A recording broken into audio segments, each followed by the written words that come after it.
Just gonna wait for this to load up, and then we'll get into the topic. Today it's gonna be about overgeneralization, and at least partially it's gonna be overgeneralization. The next part of it all is that I've kind of organized a lot of these thoughts to have um, a focus on uh, a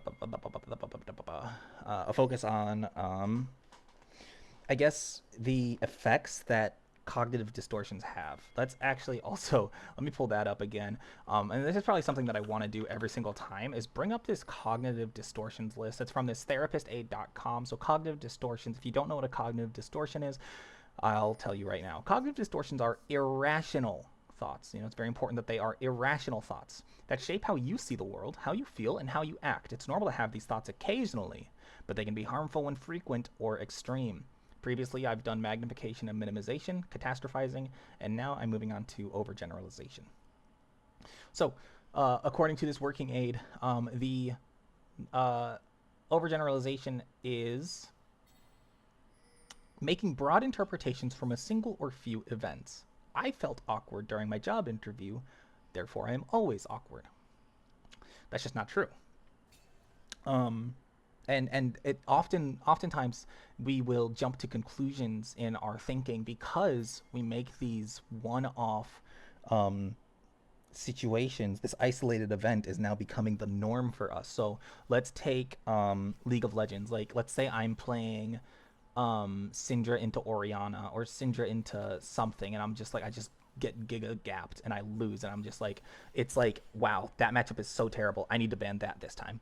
And then the next game, I banned whatever I lost to, but I don't actually end up having to play against it anymore, or something else. And then like I get giga stomped by like a Talon. Then I'm like, oh my god, that is so OP. I need to ban this. Like I just lose to Talon outright. I just lose to so it's like you're jumping to conclusion and you're denying yourself the chance to try.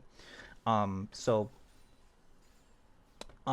something that I want to do is this came to me as not really like a thing that like I was like super intent on doing, but the idea of these cognitive distortions being, let's say, limiters. For each cognitive distortion that you indulge in or succumb to, I should rather say, for each cognitive distortion that you succumb to, or any other number of situations that you put yourself in that end up, or maybe you don't put yourself in, but you find yourself in. Um, think of this as like a limiter on yourself. So, because of all of these limiters, for me, that is like the evidence of all of these limiters says to me that you don't really have a good idea or understanding of your baseline. Um, and the reason I say that is because like let's say you want to get more muscle, right? You want to have more muscle, a healthier body. You would work out, you would eat better, you would get some sleep. All of this stuff is very very important to the goal of getting a healthier body and bigger muscle. So why then do we as gamers uh, I might some might say the most oh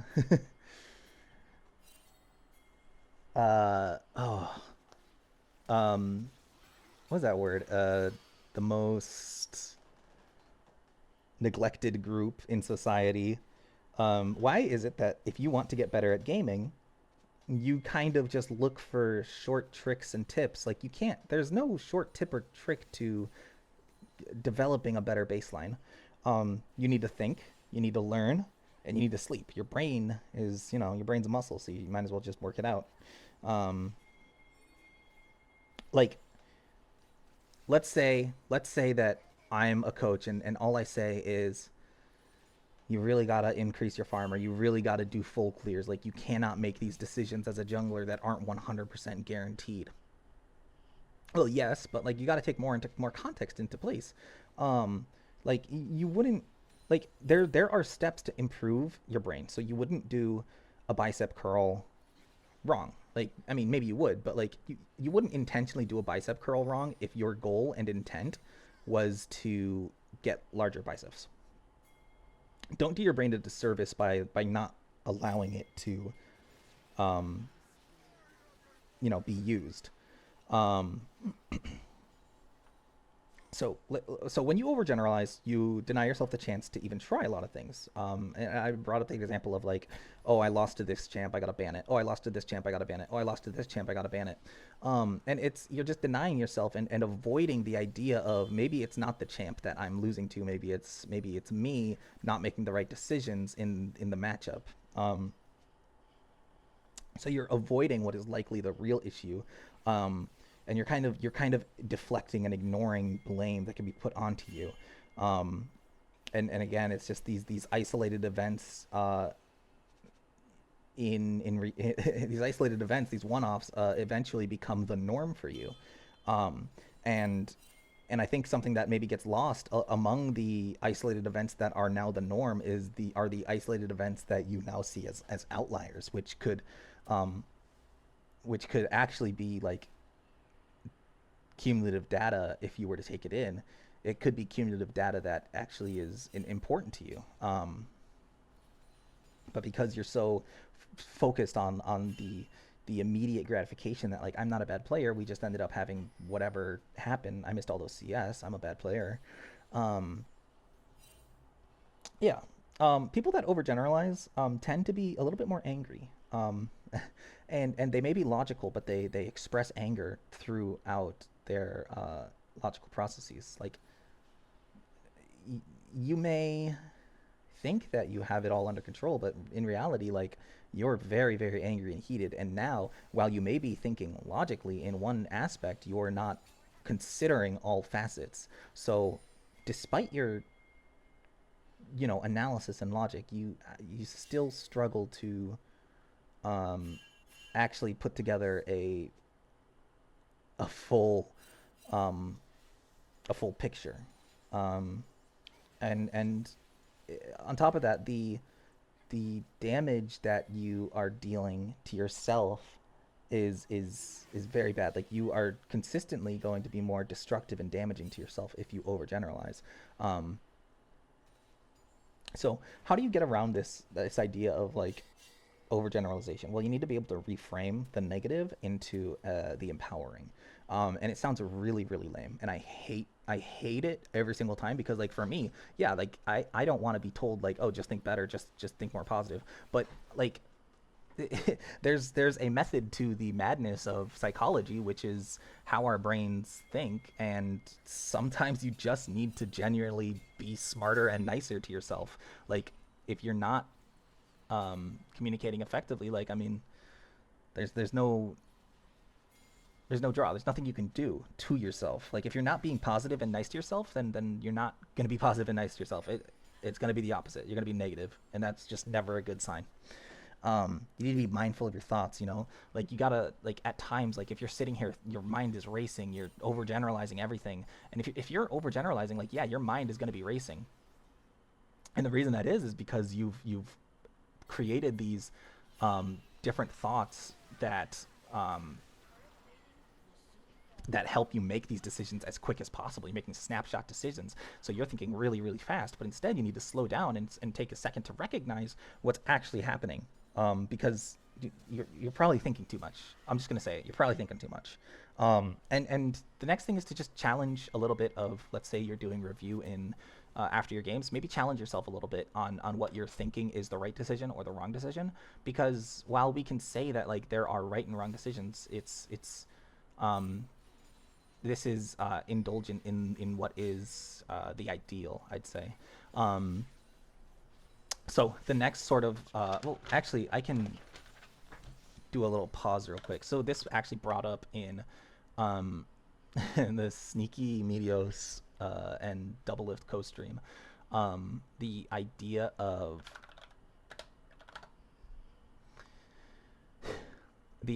of the commander.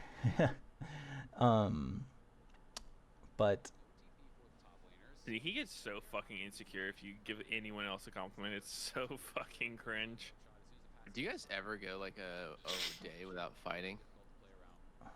About to go on stage and he's like, pull figures to pay him investment. He's like a finals in yes. Tone. So Tony Robbins, American author, coach, motivational speaker. Tony Robbins got hired to speak to 100 Thieves. 100 Thieves was then told to do something called a power pose, but you can hear Double talk about it. Tony Robbins.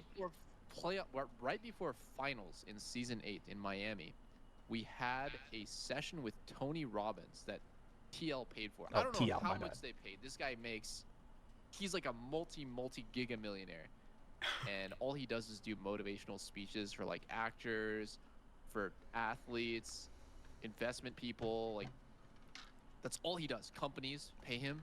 So I think they probably paid him definitely like, I don't know, fucking like 5 figures to do like a 1 hour session with us. And he told us right before our match, he's like, we're literally about to go on stage, and he's like, okay, I need you guys to get up, and I need you to power pose. Now this is like, so you put your hands on your waist, and you put your legs spread wide. Spread your legs, hands on your waist, bend over. And so we did this. We did the power pose for like 40 minutes, and he was just talking to us while we were power posing, and then we 3-0'd. So your brain is very, very powerful, and this is just an example of why talking to yourself in an empowering and positive mindset and positive way is actually going to likely improve your mindset and your mood. It's going to improve everything. And now the last little step is I'm going to talk about the the what I really want to start focusing on is this baseline. So baseline interpretation. So let's say we have a baseline level of physicality of an individual. Okay, so we look at the baseline of a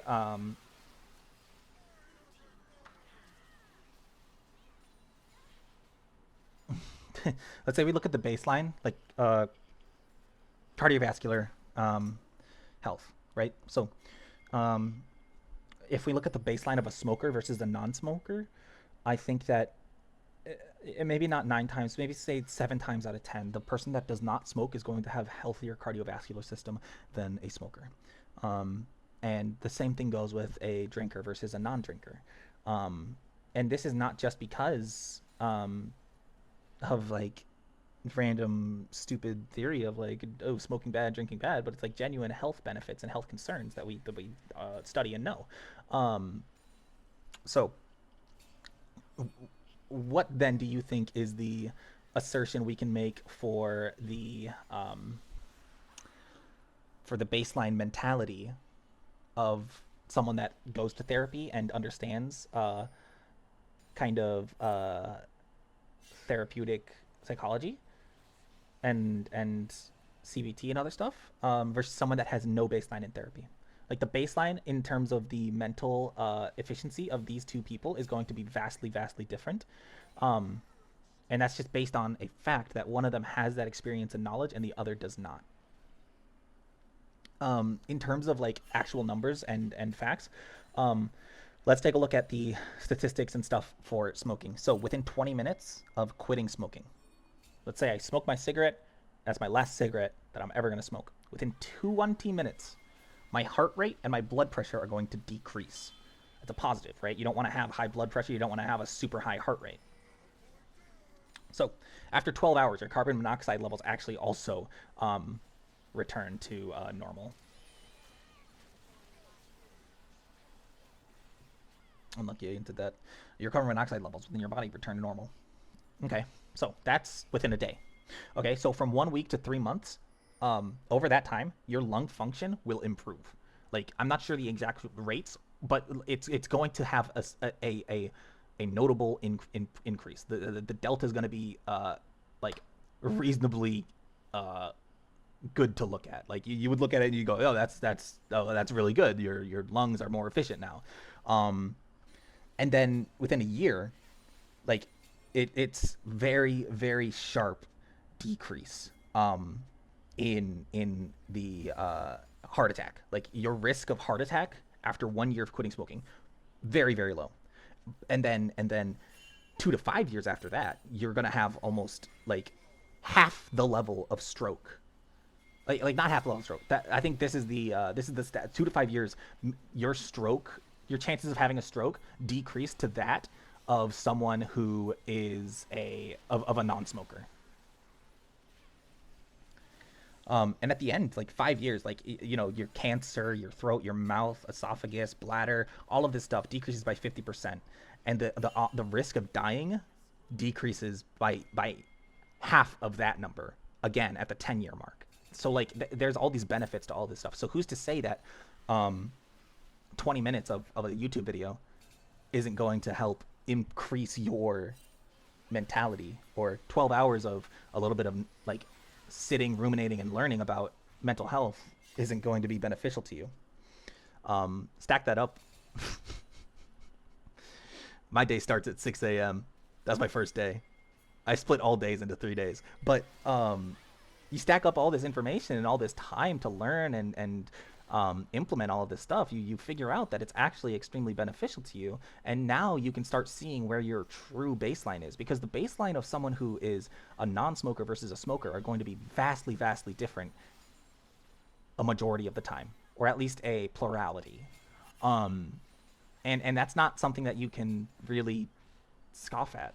So when we think about a mental baseline, which is especially important for us to play video games, we should do our best to make sure that we are making our best efforts to have the best baseline that we can have. And we don't have to quit using a substance. We just have to do a little bit of learning and maybe soul searching. I sound a little hippy dippy in that, but it really is just the truth.